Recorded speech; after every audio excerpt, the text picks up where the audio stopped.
नमस्कार दोस्तों, success point में आपका स्वागत है। अगर आप न्यू हैं दोस्तों तो आप मेरे चैनल को ज़रूर सब्सक्राइब करें।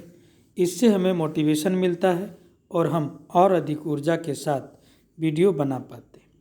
आइए आज एनसीईआरटी के धातु एवं अधातु चैप्टर के बारे में देखते हैं। धातु और अधातु क्या है? धातु और धातु चैप्टर में देखेंगे दोस्तों। ठीक है, पारे को छोड़कर, किसको?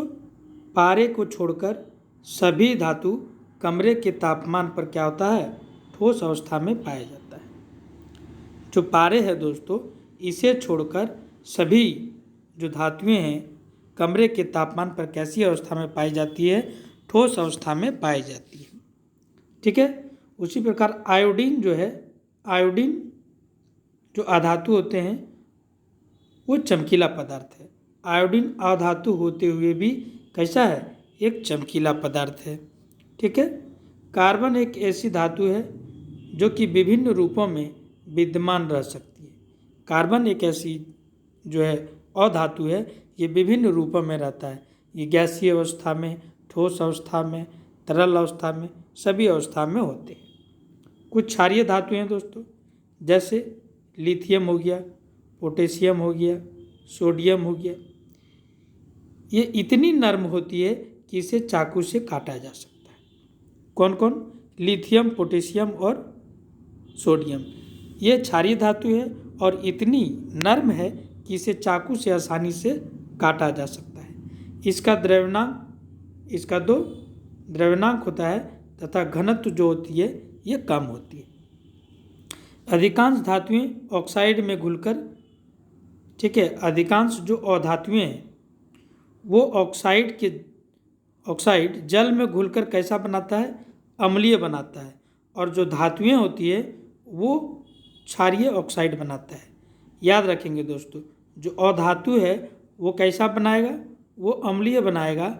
और जो धातुएं हैं वो कैसा बनाएगा? वो क्षारकीय ऑक्साइड का निर्माण करेगा। ये आप ध्यान रखें।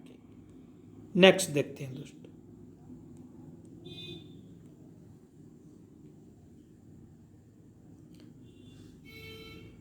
नेक्स्ट क्या है? नेक्स्ट है एनोडीकरण। एल्युमिनियम पर मोटी ऑक्साइड की परत का निर्माण करने की प्रक्रिया है, उसी को एनोडीकरण के नाम से जानते हैं, एनोडीकरण कहते हैं। कुछ समीकरण है दोस्तों जिसको याद रखेंगे, जो एग्जाम में पूछे जाते हैं। जैसे क्या है? धातु प्लस जल। धातु प्लस जल अगर अभिक्रिया करता है तो धातु का ऑक्साइड बनाता है और हाइड्रोजन गैस बनाता है। क्या क्या बनाता है? धातु अगर जल से अभिक्रिया करेगा तो धातु का ऑक्साइड और हाइड्रोजन गैस बनाएगा। उसी प्रकार धातु का जो ऑक्साइड है वो अगर जल से अभिक्रिया करता है तो धातु का हाइड्रोक्साइड का निर्माण करेगा। किसका निर्माण करेगा? धातु के हाइड्रोक्साइड का निर्माण करेगा। सोडियम एवं पोटेशियम जैसी धातुएं जल के साथ तेजी से अभिक्रिया करती है। ये जो सोडियम है दोस्तों, सोडियम और पोटेशियम, ये ऐसी धातु हैं जो जल के साथ तेजी से अभिक्रिया करती है। इससे उत्पन्न होने वाली हाइड्रोजन गैस तत्काल प्रज्वलित हो जाती है।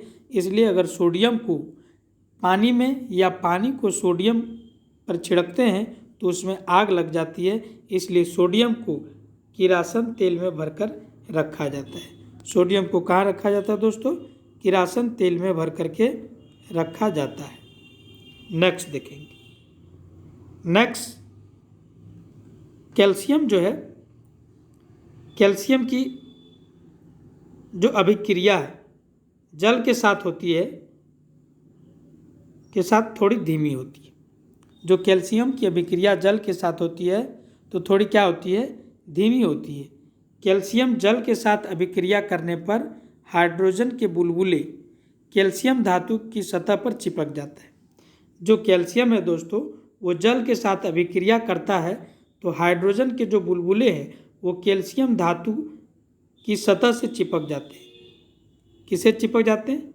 कैल्शियम धातु के सतह से चिपक जाते हैं, जिससे कैल्शियम धातु तैरना आरंभ कर देते हैं। ये एग्जाम में पूछे जाते हैं कि कैल्शियम जो धातु है जल से अभिक्रिया करेगा तो कैल्शियम क्या करेगा, कैल्शियम जल में तैरने लगेगा, क्योंकि जो हाइड्रोजन होती है वो कैल्शियम के साथ उसकी सतह पर चिपक जाती है। मैग्नीशियम धातु ठंडे जल के साथ अभिक्रिया नहीं करती। याद रखेंगे दोस्तों, ये जो मैग्नीशियम धातु है ये ठंडे जल से अभिक्रिया नहीं करेगी। ठीक है, ठंडे जल के साथ अभिक्रिया नहीं करती है। एल्युमिनियम हो गया, जिंक हो गया, लोहा हो गया जैसी धातुएं न तो गर्म जल के साथ अभिक्रिया करती है और ना ही ठंडे जल के साथ अभिक्रिया करती है, लेकिन यह भाप के साथ अभिक्रिया करके धातु का ऑक्साइड और हाइड्रोजन गैस उत्पन्न करती है।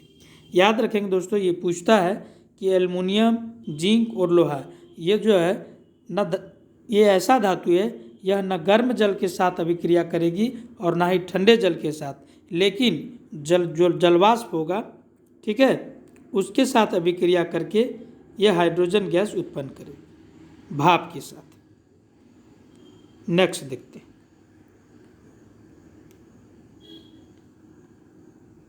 जो सीसा, कॉपर, सोना और चांदी जैसी धातुएं जल के साथ मिलकर बिल्कुल अभिक्रिया नहीं करती है।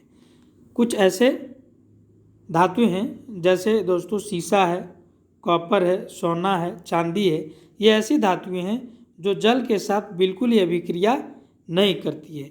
धातु तनु अम्ल के साथ अभिक्रिया करके जो है लवण और हाइड्रोजन गैस बनाता है। जो धातु है दोस्तों वो तनु अम्ल के साथ अभिक्रिया करके लवण और हाइड्रोजन गैस का निर्माण करता है।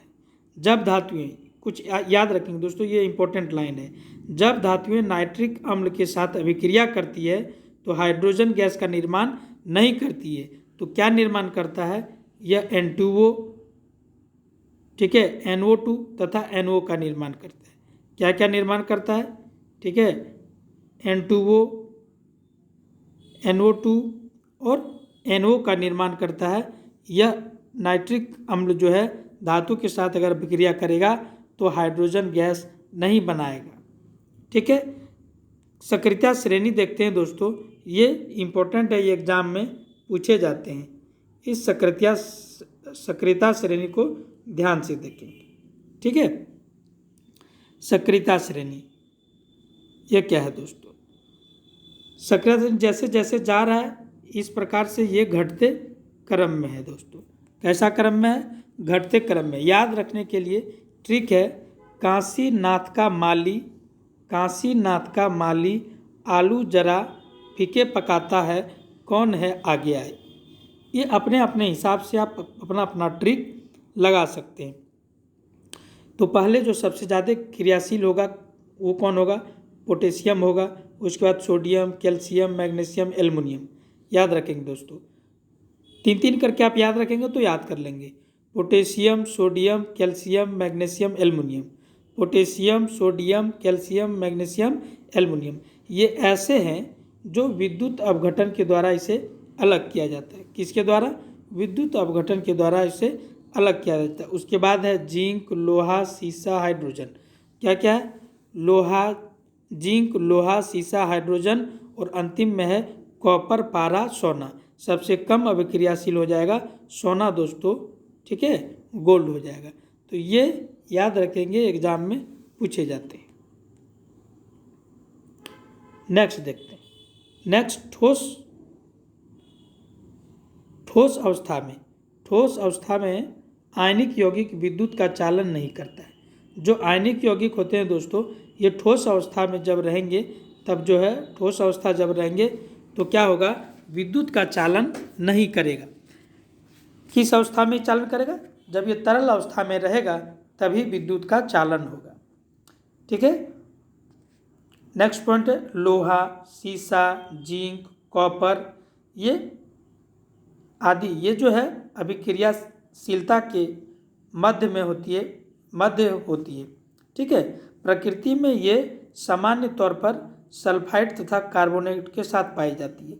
ये सल्फाइड तथा कार्बोनेट के साथ पाई जाती है। कौन कौन, लोहा, सीसा, जिंक, कॉपर, ये सब मध्य में है, श्रेणी में जो देखे हम लोग, ये मध्य में है। ये कैसे पाए जाते हैं? ये सल्फाइड और कार्बोनेट के साथ पाई जाती है। नेक्स्ट है आयरन तथा भाप लंबे समय तक अभिक्रिया से आयरन का निम्नलिखित बनता है। क्या बनता है? जब लंबे समय तक भाप से अभिक्रिया करेगा तो Fe3O4 बनेगा। एक्वा रेजिया क्या है दोस्तों? इसको याद रखेंगे आप। सांद्र HCl प्लस सांद्र HNO3, सांद्र हाइड्रोक्लोरिक अम्ल और सांद्र नाइट्रिक अम्ल 3:1 अनुपात में मिला देंगे तो वो एक्वा रेजिया है जो सोने को भी गला सकता है। विद्युत परिष्कृत द्वारा, ये याद रखेंगे, एग्जाम में पूछता है। विद्युत परिष्कृत द्वारा अलग होने वाला जो धातु है वो क्या है? Ag है, Au है, Cu है, टीन है, जिंक है। यानी सोना, चांदी, कॉपर, टीन और जिंक, ये जो धातु हैं विद्युत परिष्कृत द्वारा अलग होते हैं। और जो ऊपर वाले 4 धातु थे वो विद्युत अपघटन द्वारा अलग होते थे। ठीक है। कॉपर को खुली वायु में छोड़ देंगे। कॉपर को खुली वायु में छोड़ देने पर CuCO3 बना देता है दोस्तों, जो एक हरे रंग का परत बैठ जाती है। कॉपर में किस तरीके का परत बैठ जाता है? हरे रंग का परत बैठ जाता है। जो मिश्र धातु हैं एक समांगी मिश्रण होते हैं। मिश्र धातु कैसे मिश्रण है? समांगी मिश्रण है। उसी प्रकार अम्लगम पूछता है दोस्तों। अम्लगम क्या है? Metal plus Hg। अगर मेटल के साथ हम लोग पारा मिला देंगे तो उसे हम लोग अम्लगम कहते हैं। नेक्स्ट, मैग्नीशियम धातु ऑक्सीजन के साथ चमकीली श्वेत ज्वाला के साथ जलती है। ये याद रखें। ये डिट्टो क्वेश्चन पूछ देता है दोस्तों कि मैग्नीशियम जब धातु ऑक्साइड के साथ जब जलेगा, मैग्नीशियम धातु ऑक्साइड चमकीली श्वेत ज्वाला के साथ जलती है। कैसे? चमकीली श्वेत ज्वाला के साथ जलती है। ठीक है। नेक्स्ट चैप्टर है दोस्तों कार्बन और उनके यौगिक। नेक्स्ट में देखेंगे हम लोग कार्बन और उनके यौगिक। आज इतना ही रखते हैं, मिलते हैं नेक्स्ट चैप्टर में। हमारे साथ जुड़ने के लिए आप सबों को बहुत बहुत धन्यवाद।